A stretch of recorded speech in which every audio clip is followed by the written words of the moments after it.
Ыстық көлде сирек кездесетін форель деген балығы өмір сүреді. Форельдер де ай күні жеткен әйел заты сияқты толғақ жақындағанын сезеді екен.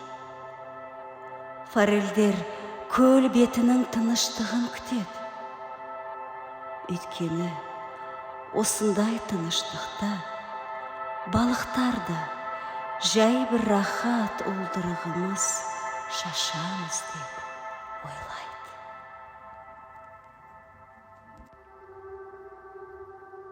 Мен ана болсам, барлық аналарға ұқсас болсам деп армандағам.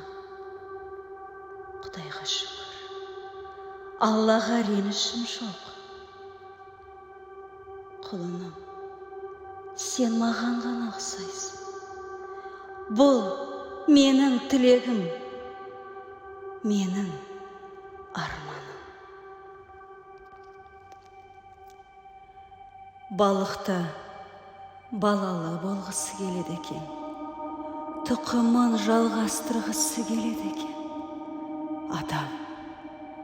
Адам деген жыртқыш, тормен, қолмен, айырмен, уылдырық толған құрсағын жара салып, қырып жатса да бой бермейді. Енді қайттым. Не істейін? Жоқ, балам. Сен сыртқа шықпай-ақ қойшы. Сенің әкең дұрыс айтты.